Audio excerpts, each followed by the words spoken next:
Hello students, I hope you all are doing well. और आज के इस वीडियो में मैं विवेक त्रिपाठी आपके साथ शेयर करने वाला हूं ट्रिग्नोमेट्रिक रेशोज। ट्रिग्नोमेट्रिक रेशोज को हम बहुत अच्छे समझेंगे, बहुत इंपॉर्टेंट पार्ट है।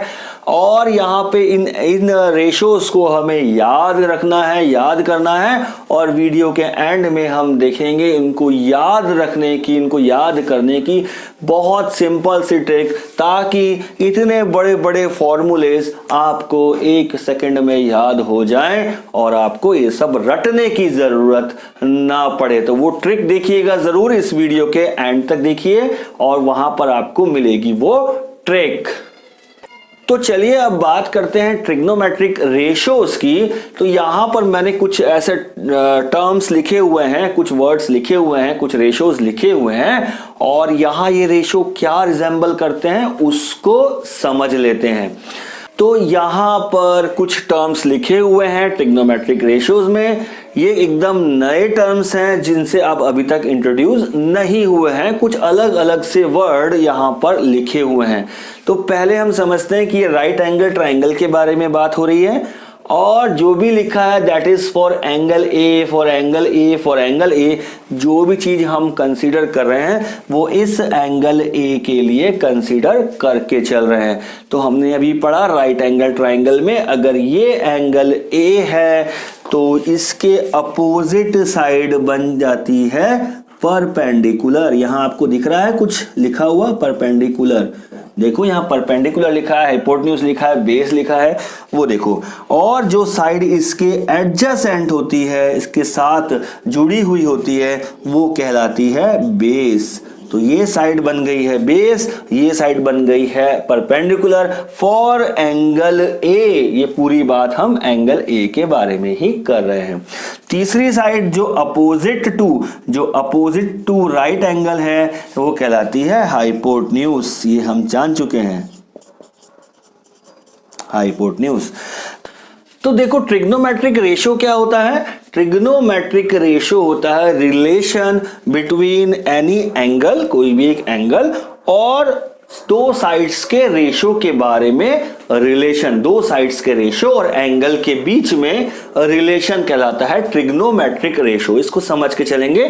कुछ नए नए से टर्म्स आपको यहां दिख रहे हैं, जैसे लिखा है sine of angle A. Sine of angle A is equal to perpendicular लिखा है और नीचे लिखा है हाइपोटेन्यूज। फिर यहां लिखा है cosine of angle A, cosine of angle ए लिखा हुआ है, और लिखा है tangent of angle A is perpendicular upon base. ऐसे कुछ टर्म्स लिखे हैं जो बिल्कुल नए टर्म्स हैं, इनको फिलहाल अभी छोड़ देते हैं। ये तीन टर्म्स हम पहले समझते हैं, बाकी के तीन को हम अभी छोड़ देते हैं, ठीक है। तो साइन ऑफ एंगल ए का मतलब क्या है। तो ये एक ट्रिग्नोमेट्रिक रिलेशन बता रहा है हमको कि जब भी हम परपेंडिकुलर अपॉन हाइपोटेन्यूज, किसी राइट एंगल ट्राइंगल में परपेंडिकुलर और हाइपोटेन्यूज का अगर हम रेशो लेंगे एंड दैट रेशो इस एंगल ए के रेस्पेक्ट में कहलाएगा साइन ऑफ एंगल ए। ये बिल्कुल नया टर्म है, इसको बिल्कुल ध्यान से समझेंगे।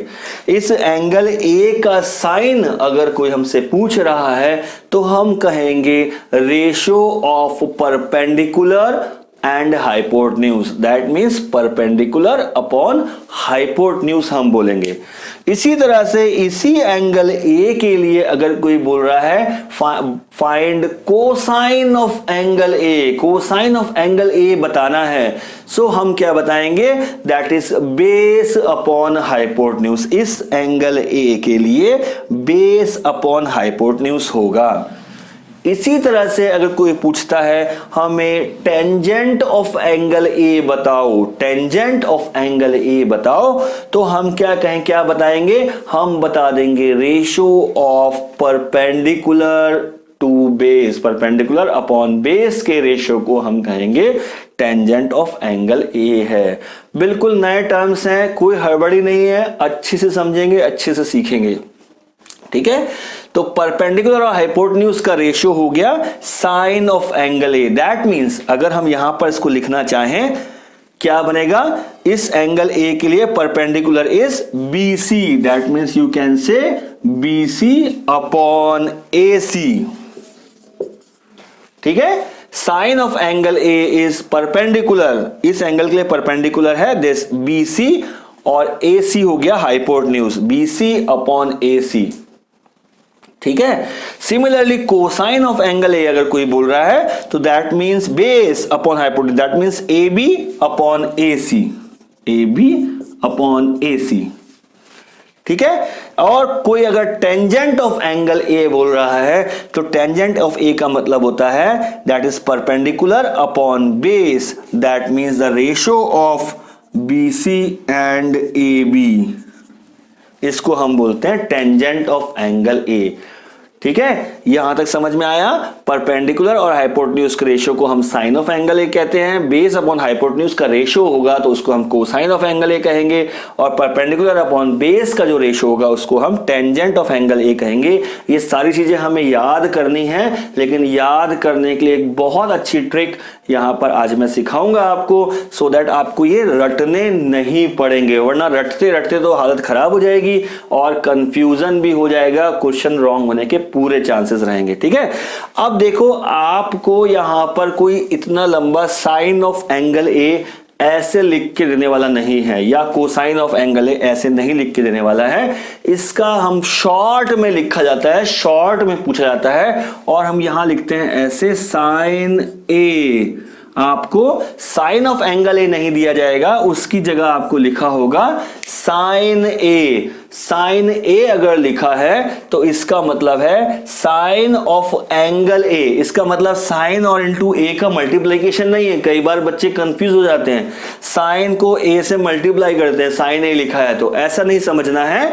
अगर कहीं आपको दिया हुआ है साइन ए इस तरह से लिखा है तो इसका मतलब ये हमें पूछ रहा है साइन ऑफ एंगल ए, ये हमसे पूछ रहा है sine of angle A. That means कि ये हमसे पूछ रहा है ratio of perpendicular and hypotenuse बताओ।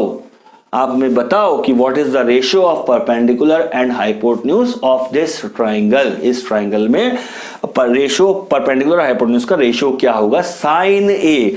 इस तरह से हमें शॉर्ट में दिया जाएगा। इसी तरह से यहां कोसाइन ऑफ एंगल ए, इतना बड़ा आपसे कोई नहीं पूछेगा, आपको शॉर्ट में पूछेगा what is cos A. Cos A आपसे पूछा जाएगा, कॉज ए, तब आपको समझना पड़ेगा कॉज ए का मतलब है cosine of angle A, and that means the ratio of base and hypotenuse. इसी तरह से चलेंगे हम। टेंजेंट ए कोई नहीं पूछेगा, पूछा जाएगा टेन ए आपसे, टेन ए। तो इनके शॉर्ट नाम हमें याद रखने हैं, बड़े नाम हमको याद करने की जरूरत नहीं है। साइन कॉस टेन, ये हमें याद रखने हैं, याद करने हैं, ठीक है। तो ये तीन रेशो हमें बिल्कुल पक्के से समझने हैं। अब यहां पर कुछ और रेशोज लिखे हुए हैं, उनको भी हम समझते हैं। देखो ये क्या कह रहा है, cosecant of angle A. Cosecant of angle A is the ratio of hypotenuse by perpendicular. Hypotenuse और परपेंडिकुलर का रेशियो होता है। तो यहां अगर हम इन तीन रेशियो को, तीन बेसिक रेशियोज को समझेंगे तो देखो यहां लिखा है cosecant of angle A is hypotenuse upon perpendicular, ठीक है। और यहां लिखा है साइन ऑफ एंगल ए यानी sine A is perpendicular upon hypotenuse. तो ये परपेंडिकुलर अपॉन हाइपोटेन्यूज है, ये हाइपोटेन्यूज अपॉन परपेंडिकुलर लिखा है, यानी ये दोनों एक दूसरे के इनवर्स हैं, एक दूसरे के इनवर्स में लिखे हुए हैं। Perpendicular upon hypotenuse, hypotenuse upon perpendicular, ठीक है। तो हमें सिर्फ ये याद रखने की जरूरत है, इसको हम समझते हैं कि हम क्या कह सकते हैं। तो कोसिकेंट ऑफ एंगल ए बन जाता है 1 अपॉन साइन ए, साइन ए का इनवर्स। कोसिकेंट ऑफ एंगल ए, देखो हाइपोटेन्यूज अपॉन परपेंडिकुलर है, ये परपेंडिकुलर अपॉन हाइपोटेन्यूज है, ये बन जाता है 1 अपॉन साइन ए, साइन ए का इनवर्स बन जाता है। अब जैसे हमने साइन ऑफ एंगल ए का नाम शॉर्ट में दिया है, इसका भी नाम शॉर्ट में आएगा, दैट इज कोसेक ए। इसको हम शॉर्ट में कहेंगे, आपसे शॉर्ट में पूछा जाएगा cosec A is equal to 1 upon sine A. Cosec A is equal to 1 upon sine A, ठीक है। यहां से अब इस तरह देखो, सीकेंट ऑफ एंगल ए लिखा है, that is hypotenuse upon base, hypotenuse upon base. और यहां पे हमें कॉस ए जो दिया है, कॉस ए होता है base upon hypotenuse. So we can say कि ये इसका 1 by cos A, this secant of angle A बन जाता है 1 बाय कॉस ए। और इसको शॉर्ट में देंगे, इसको शॉर्ट में लिखेंगे तो it will be sec A, sec A is equal to 1 by cos A. ठीक है, सीकेंट ऑफ एंगल ए का मतलब होता है सेक ए, शॉर्ट में लिखते हैं, और वो 1 बाय कॉस ए के बराबर होता है। ठीक है, बिल्कुल सिमिलरली यहां है cotangent of angle A base upon perpendicular, और यहां दिया हुआ है देखो tan ए, tan ए होता है परपेंडिकुलर अपॉन बेस, तो ये बन जाएगा 1 अपॉन tan ए, 1 अपॉन tan ए। और इसको अगर हम शॉर्ट में लिखेंगे तो हम इसको शॉर्ट में लिखते हैं cot ए, cot ए। ठीक है, तो अगर हम ये 3 बेसिक रिलेशनशिप को याद कर लें तो बाकी की रिलेशनशिप हमें अपने आप मिल सकती है। और इन तीनों को याद करने का भी तरीका है जो अभी हम यहां पर बताने वाले हैं। उससे पहले मैं आपको बता दूं, यहां देखिए साइन ए है, यहां कॉज ए है। Sine A is perpendicular upon hypotenuse और cos A is base upon hypotenuse. अगर हम sine A by cos A कर दें, sine A divide by cos A कर दें, तो ये बन जाएगा P upon H perpendicular upon hypotenuse divide by base upon hypotenuse, that is P by B, perpendicular upon base, and that is equal to tan A। ये भी एक important relation है, sine A upon cos A is equal to tan A। ये बहुत एक और important relation है। एक और इंपॉर्टेंट बात है जो ये है कि यहां पर कई बार हमें एंगल ए बी सी इस तरह से ना दे करके हमें यहां पर इसकी वैल्यू दे दी जाती है ए बी सी ट्राइंगल, और एंगल यहां पे हमें दिया जाता है थीटा। तो ये एक और नया ग्रीक लेटर आपके साथ इंट्रोड्यूस हो रहा है, that is theta. Alpha beta gamma आप अभी तक ऑलरेडी पढ़ चुके हो, और ये नया एंगल आया है टर्म, दैट इज थीटा। अगर यहां पे ऐसे थीटा दिया हुआ है तो वो tan ए साइन ए कॉज ना होकर के हम उसे डायरेक्ट लिख सकते हैं साइन थीटा कॉस थीटा, इस तरह से हम डायरेक्ट लिख सकते हैं। ए की जगह पे वो एंगल की वैल्यू मिल गई है हमें, sine theta cos theta tan theta, इस तरह से हम डायरेक्ट लिख सकते हैं। हमें ए बी सी ना देकर यहां पर थीटा वो एंगल दे दिया जाएगा, और ये कहलाता है, ये जो नोटेशन है इसको कहते हैं हम थीटा। थीटा ये एक इंपॉर्टेंट नोटेशन है, आपके साथ आगे तक भी चलने वाला है, आगे की क्लास में भी यूज होने वाला है।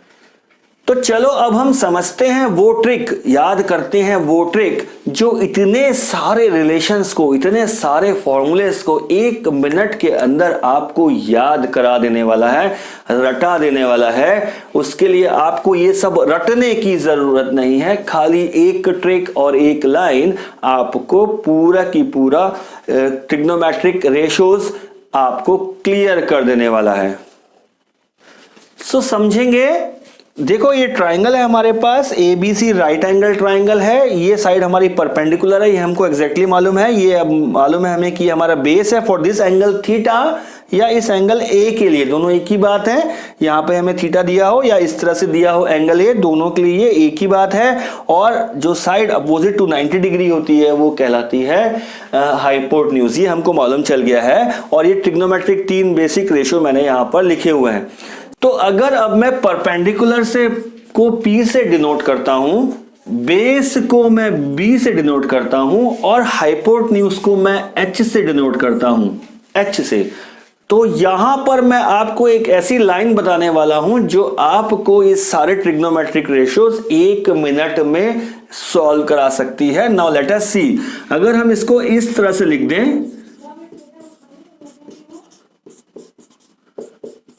तो ये हमारी सारी प्रॉब्लम्स को सॉल्व कर सकती है। नाउ सी, ये P अपॉन H का मतलब है साइन के बारे में बात हो रहा है। Sine is perpendicular upon hypotenuse, that is P upon H। Sine is P upon H। इसको समझ लेंगे पहले, फिर मैं आपको वो लाइन दूंगा।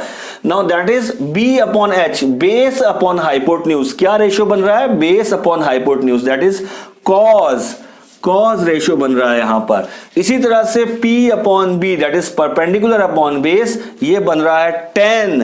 ये रेशियो बन के आ रहा है 10। इस तरह से हमने लिखा है, ठीक है।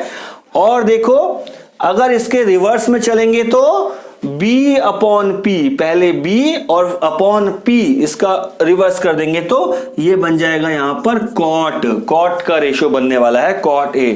इसी तरह से H अपॉन B, यहां थीटा भी लिख लो साथ में अगर थीटा को लेके चल रहे हो तो। H upon B, hypotenuse upon base, इसका उल्टा कर देंगे तो बन जाएगा सेक थीटा। और लास्ट में हाइपोटेन्यूज अपॉन परपेंडिकुलर, इसका उल्टा कर देंगे तो बन जाएगा कोसेक थीटा। तो sine cos tan cot sec cosec, इस तरह से हमारे पास ये 6 रेशो बन के आ गए हैं। अब ये चीज क्या चीज है इसको समझते हैं और इसको याद कैसे करेंगे वो समझते हैं। तो मैं यहां पे आपको एक लाइन देने वाला हूं, दैट इज सेड पंडित बद्री प्रसाद हर हर बोले।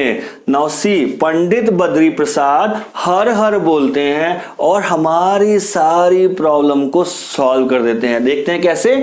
अगर हम इसको एक लाइन दें, एक एब्रीविएशन दें, तो दैट इज पंडित बद्री प्रसाद हर हर बोले। अगर हम इस लाइन को याद कर लें, इस एब्रीविएशन को याद कर लें, बनाया हुआ एब्रीविएशन है, आप अपना कोई भी कुछ और भी बना सकते हो, पर I would love to remember Pandit Badri Prasad जो हर हर बोलते हैं और हमारी सारी प्रॉब्लम को सॉल्व कर देते हैं। नाउ सी, इसको लिखने का फॉर्मेट इस तरह से लिखेंगे, P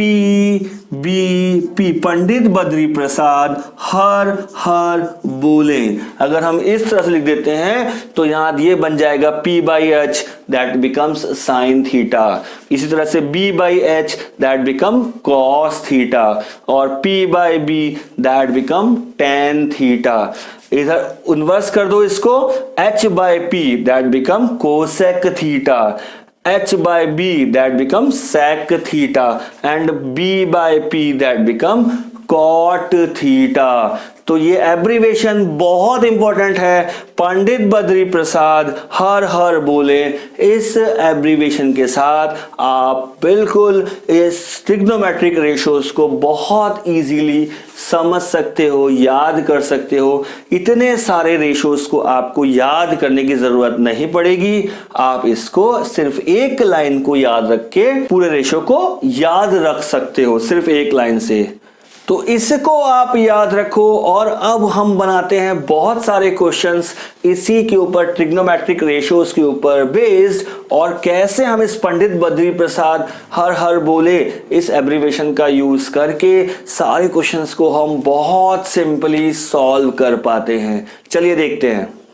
ये क्वेश्चन बनाते हैं। क्वेश्चन कहता है, एक फिगर हमें दी हुई है, देखो यहां पे एक फिगर बनी हुई है, इसमें 10p माइनस कॉट आर को फाइंड करना है। फाइंड करना है 10p माइनस कॉट आर। एक ट्राइंगल दिया, राइट एंगल ट्राइंगल PQR, और राइट एंगल एट Q, और इसकी ये साइड PQ दी हुई है 12 सेंटीमीटर, और ये दी हुई है PR साइड दी है 13 centimetre. All the values are in centimetre, ठीक है, यहां पर सेंटीमीटर है, ठीक है। चलो, तो अब हमें बताना है 10p माइनस कॉट आर की वैल्यू को। तो पहले हमें देखना है हमें चाहिए क्या है, पहले हम 10p की वैल्यू निकाल लेते हैं और फिर हम कॉट आर की वैल्यू फाइंड करेंगे और फिर 10p माइनस कॉट आर करके फाइनल आंसर ले आएंगे, ठीक है। तो चलो अब देखो, यहां पर देखो दो साइड्स तो हमें दी हुई है, हमें बतानी है तीसरी साइड। तीसरी साइड चाहिए, राइट एंगल ट्राइंगल है, तीसरी साइड बतानी है, तो क्या लगाना पड़ेगा? Absolutely correct, Pythagoras theorem. By Pythagoras theorem क्या कहती है पाइथागोरस थ्योरम? हाइपोटेन्यूज का square is equal to sum of square of other two sides. Hypotenuse कौन सा बनेगा? राइट एंगल के सामने वाली साइड बनती है hypotenuse. That means P R square is equal to, ये तो हाइपोटेन्यूज फिक्स हो गई, ये बन जाएगी P Q square plus Q R square, P Q square plus Q R square. Solve करेंगे जल्दी जल्दी। पी आर तो हमें दिया है 13 square is equal to P Q हमें दिया है 12 square plus Q R square. ठीक है, इसको सॉल्व करेंगे। It is 169 is equal to 144 plus Q R square. Q R square क्या हो जाएगा? 169 minus 144 that means 25 and Q R square है ये, इसको स्क्वायर रूट करेंगे तो it will be 5 centimetre. Q R की जो वैल्यू आ रही है वो आ जाएगी 5 सेंटीमीटर बाय पाइथागोरस थ्योरम। यहां लिख लो 5 सेंटीमीटर। ठीक है, तो पहले पाइथागोरस थ्योरम को अप्लाई करके हमने तीसरी साइड को फाइंड कर लिया है। अब हमें जो भी चीज पूछी गई है उस रेशियो को निकालेंगे। हमें पूछा है 10p, तो देखो जी 10p क्या बन जाएगा? 10p, यहां ध्यान देंगे 10p मतलब किस एंगल के रेस्पेक्ट में पूछा जा रहा है? एंगल p के रेस्पेक्ट में। देखो तो एंगल p कहां है? ये है एंगल p। इस एंगल के रेस्पेक्ट में हमें 10 की वैल्यू फाइंड करनी है, 10p बताना है। तो 10 का रेशियो क्या बनता है? 10 का रेशियो क्या होता है? अगर याद है तो अच्छी बात है, नहीं याद है तो कहां जाना पड़ेगा? पंडित बद्री प्रसाद के पास। पंडित बद्री प्रसाद के पास जाएंगे, वो हर हर बोलेंगे और हमारी प्रॉब्लम को सॉल्व करेंगे। तो क्या बनता है? Sine cos 10। 10 का मतलब होता है P by B, perpendicular upon base. तो यहां इस क्वेश्चन में देखो फॉर एंगल P, इस एंगल P के रेस्पेक्ट में, क्योंकि हमें P के रेस्पेक्ट में ही बताना है, तो एंगल P के रेस्पेक्ट में परपेंडिकुलर क्या होगा?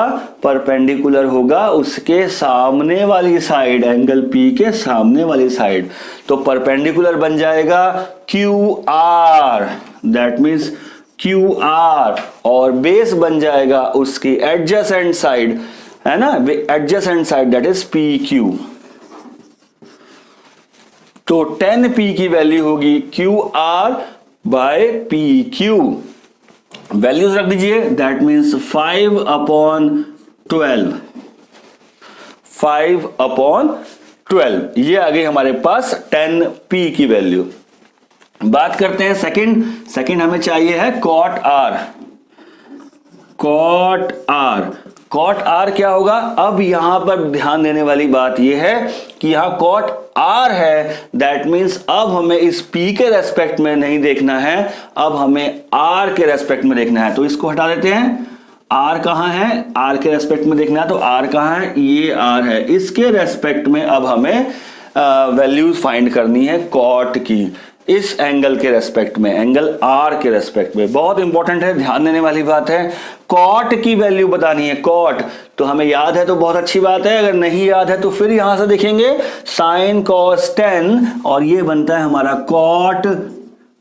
तो यहां आ गया हमारे पास, चलो यहीं देख लो, sin cos 10 cot।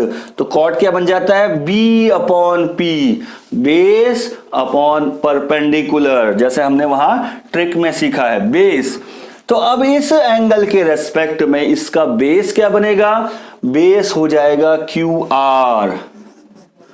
क्यों? बेस होता है at side adjacent to this, इस एंगल के एडजेसेंट जो साइड होती है वो बेस बन जाती है, और अपोजिट साइड जो होती है वो परपेंडिकुलर बन जाती है। तो यहां है cot में base upon perpendicular, that means QR upon PQ।